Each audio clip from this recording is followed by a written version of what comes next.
Festivals of Light. The deluge and the 7 days of brilliant light immediately preceding it were a universal experience, and they left indelible memories. Many of the religious rites and observances of all creeds go back to these events of the past, in which the celestial gods Saturn and Jupiter were the main participants. Among the most ancient of all such observances were the Festivals of Light of 7 days, duration held in honor of Saturn.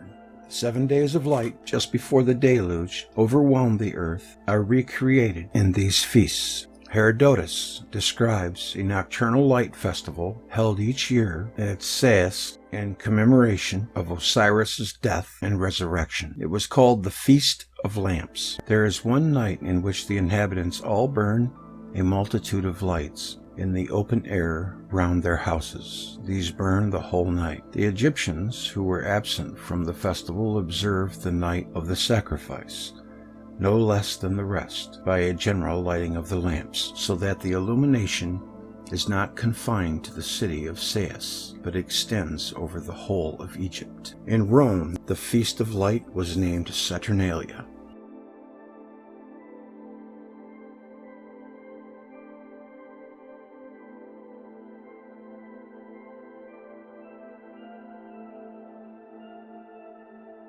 According to tradition, the Saturnalia had been established in honor of Saturn when all of a sudden, after a lengthy and prosperous reign, Saturn suddenly disappeared. Imagine how scary that would be to have the sun just go out, like in the middle of the day.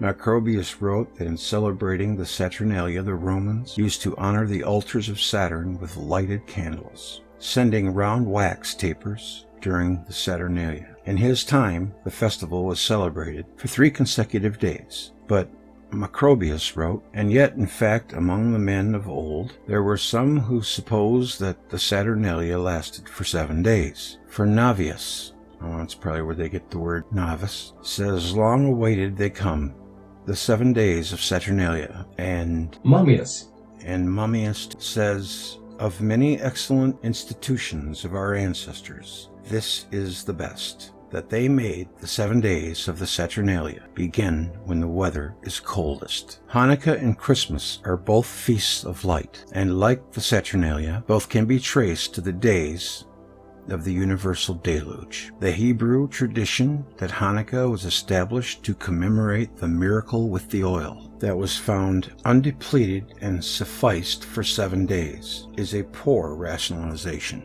A better ground for re-establishment of a holiday so similar to the Saturnalia in Judea was in the fact that in the middle of the 2nd century before the present era, Rome conquered Greece, and about the same time in the rebellion of the Hashmonaim, better known by the name of one of the sons, Judah Maccabee, against Hellenistic rule, the people of Palestine were drawn near the Roman world with its usages. It appears that the Romans fomented the revolt in the Hellenized provinces at the time of their conquest of Greece. Thus, the Feast of Hanukkah seems to be an adaptation of the Roman Saturnalia. The observation of this festival was later taken over by the Festival of Christmas, which was originally observed for 7 days, from the 25th of December until the 1st of the new year. Well, we still do that today. You get the whole week off. You go from Christmas to New Year's. Same thing.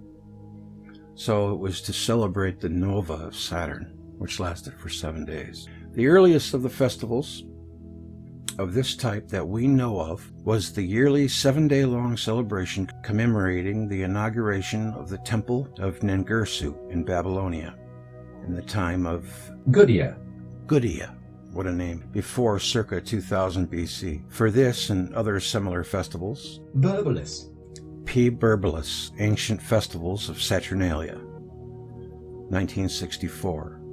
Ningirsu was he who changed darkness into light, the same as Ninib, or Saturn. In Athens, the feast in honor of Saturn was called the Chronia, Festival of the Athenians, 1977.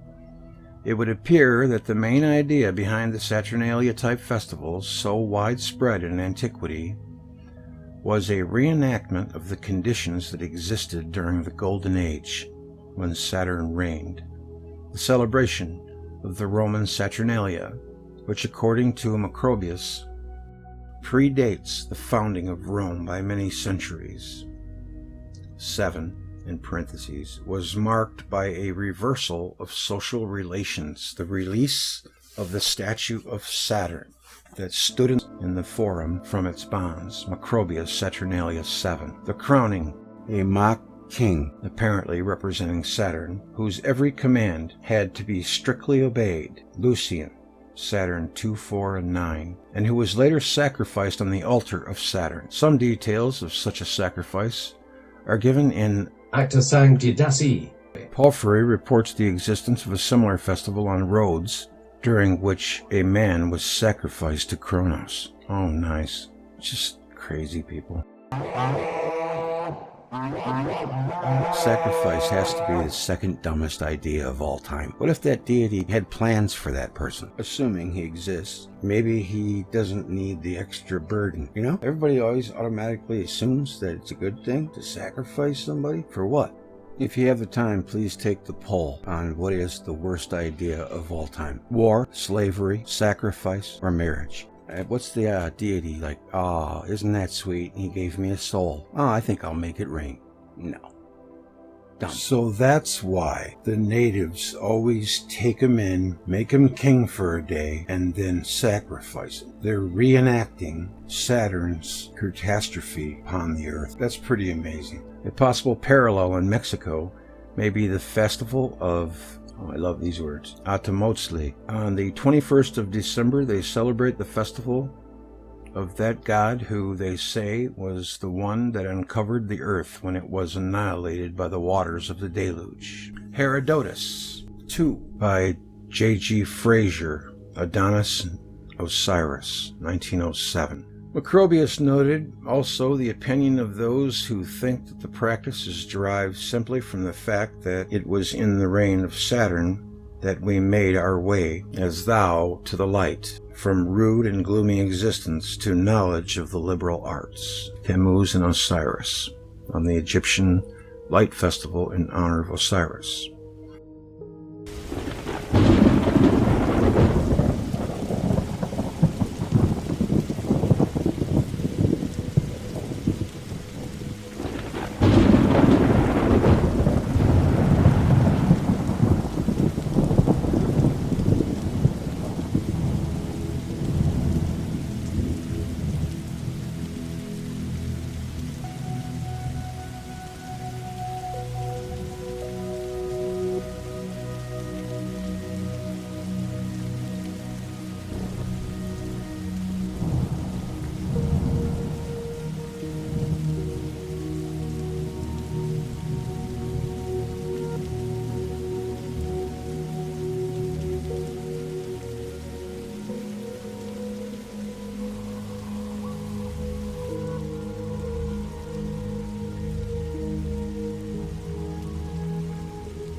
Saturn and Jupiter.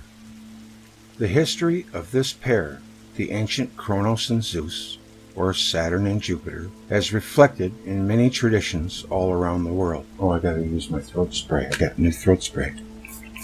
Let's see if it works. Tells a story that has nothing in it resembling the sedate and uneventful circling of these bodies on their orbits that modern astronomy asserts as a fact. Saturn and Jupiter are very much like the Sun. Were they not planets, they would be considered stars. Like our Sun, Jupiter is nearly 330 times more massive than the Earth. It's hard to imagine. That's huge. And Saturn, 80 times. Both planets are covered with gases which are in constant motion, like gaseous atmosphere of the Sun. The Sun has 9 satellites and numerous asteroids and comets. When this was written, Jupiter had 14 and several asteroids and comets. Saturn had 10 known satellites, and 4 or 5 comets constitute the Saturnian family. Though these comets do not circle around Saturn itself, they are commonly regarded as related to the orbit of Saturn.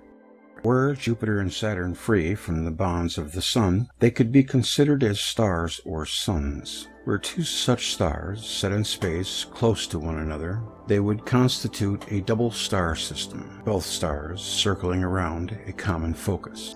So I guess Old Sol could be considered the very first one that sucked all the air out of the room. The Sun is just a much bigger antenna than Jupiter or Saturn were, and it simply stole their juice. The Sun is fed by the galaxy, which is fed by the core. Were two such stars set in space close to one another, they would constitute a double star system, both stars circling around a common focus. As told, the picture that emerges from comparative folklore and mythology presents Saturn and Jupiter in vigorous interactions. Suppose that these two bodies approached each other rather closely at one time, causing violent perturbations and huge tidal effects in each other's atmospheres. Their mutual disturbance led to a stellar explosion. As we have seen, a nova is thought to result from an instability in a star generated by a sudden influx of matter, usually derived from its companion in a binary system. If what we call today Jupiter and Saturn are the products of such a sequence of events, their appearance and respective masses must formerly have been quite different. A scenario such as this would explain the prominence of Saturn prior to its cataclysmic disruption and dismemberment. It must have been a larger body than it is now, possibly of the volume of Jupiter. Interestingly, for certain reasons, G. Kuiper assumed that Saturn originally was of the mass equal to Jupiter. At some point during a close approach to Jupiter, Saturn became unstable, and as a result of the influx of extraneous material, it exploded, flaring as a nova, which, after subsiding, left a remnant that the ancients still recognized as Saturn, even though it was but a fraction of a celestial body of earlier days. In Saturn's explosion, much of the matter absorbed earlier was thrown off into space. Saturn was greatly reduced in size and removed to a distant orbit. The binary system was broken up, and Jupiter took over the dominant position in the sky. The ancient Greeks saw this as Zeus, victorious over his father, forcing him to release the children he had earlier swallowed, and banished him to the outer reaches of the sky. In Egyptian eyes, it was Horus Jupiter assuming royal power, leaving Osiris to reign over the kingdom of the dead. If the descriptions of Saturn as a sun mean anything, Saturn must have been visible in the time before its explosion as a large disk. If this was the case, the increased distance between the Earth and Saturn could have been the result of the removal of the Earth from its place, or of Saturn from its place, or both. You know what I'm thinking? That this might be the yellow sun everybody thinks they remember. Think about it. Makes sense. Saturn could be removed only by the planet Jupiter, the sole member of the planetary family more powerful than Saturn. And indeed, the myth says that Saturn was removed by Jupiter. Worlds in Collision, Velikovsky wrote of events that may theoretically take place in the future. Some dark star, like Jupiter or Saturn, may be in the path of the Sun, and may be attracted to the solar system, and cause havoc in it.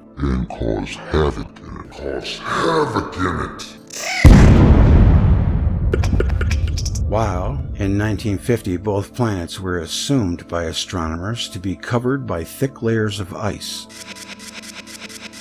They are now known to be star-like in their composition and thermal properties. In the case of Saturn, H. Spencer Jones, Life on Earth 40, argued that Saturn must be coated with water ice or frozen ammonia. Spencer Jones' book was published in the same year in which Velikovsky drew very different conclusions about Saturn's thermal history and structure. The astronomers' conjecture was based on a simple calculation of the amount of heat reaching the planet. Saturn, being almost 10 times further away from the Sun than the Earth, had to have a mean temperature in the neighborhood of 155 degrees below 0 Celsius. The reasons why Velikovsky concluded that Saturn's temperature must be considerably higher than the accepted estimate were, first, in the residual heat of the catastrophe in which Saturn was derailed from its orbit, and second, the radioactivity that resulted from the catastrophe must still be pronounced on Saturn. From the unpublished manuscript, The Test of Time.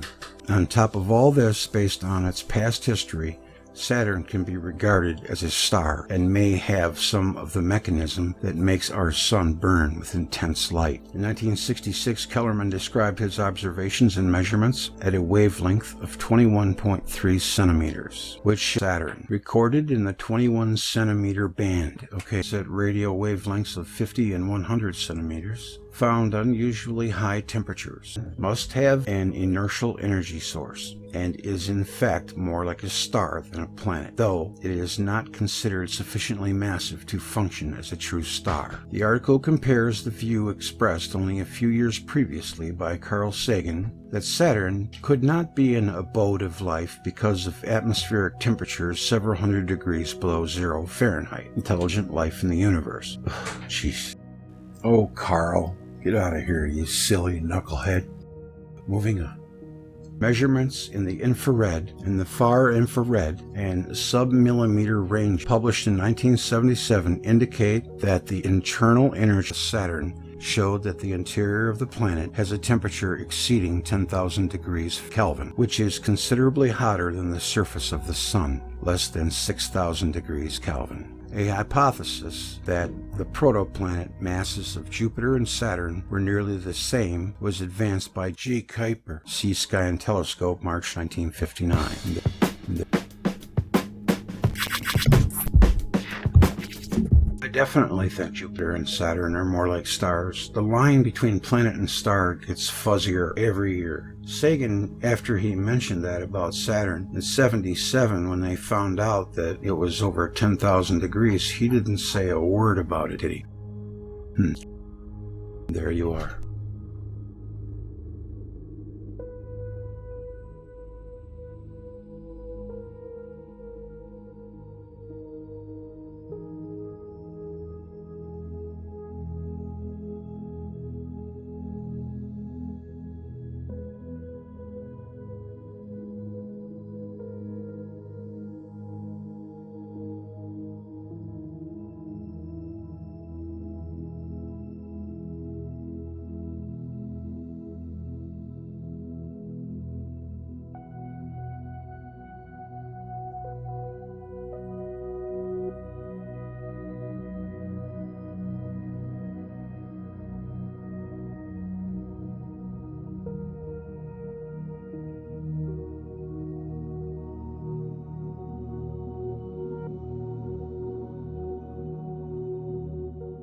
Time.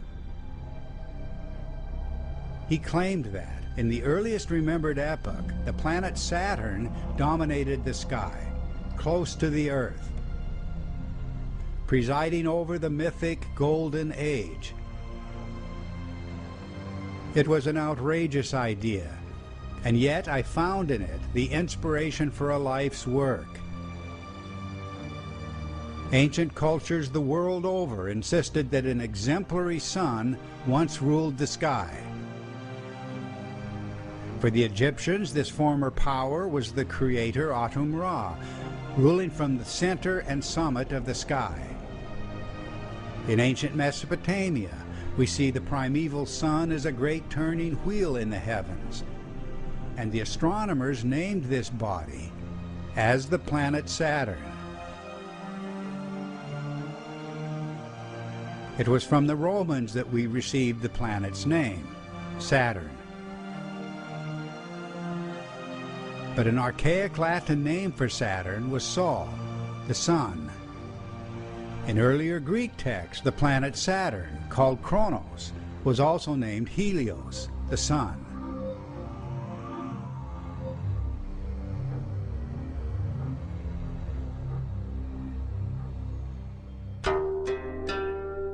Even the alchemists preserved this preposterous identity. They called Saturn the best sun.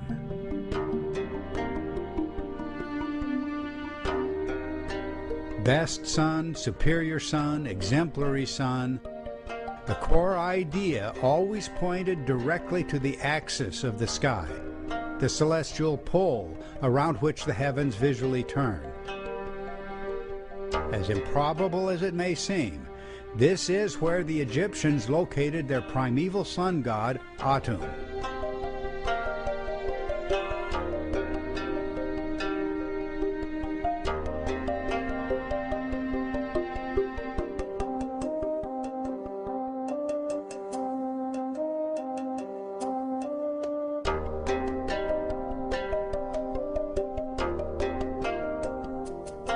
This motionless spot in the heavens is precisely where later astronomical traditions from Greece to Persia and China all claimed that Saturn had ruled the world, a contradiction of every principle we take for granted today.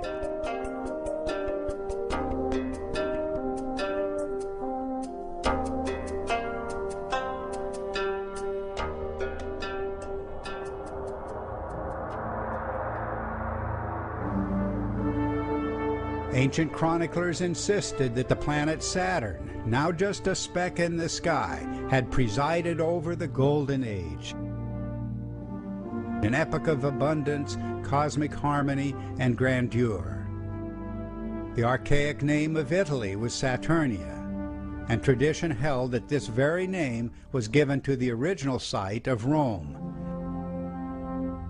The Sabbath, the special day of rest and reverence, was Saturni Dies, Saturn's Day, a day honored throughout the Mediterranean, the Near East, and beyond. The popular Roman festival, Saturnalia, was a symbolic return to the Saturnia Regna, Saturn's reign, the Golden Age. Much symbolic content of our own New Year's and Christmas celebrations will trace to the Roman Saturnalia and related ancient festivals.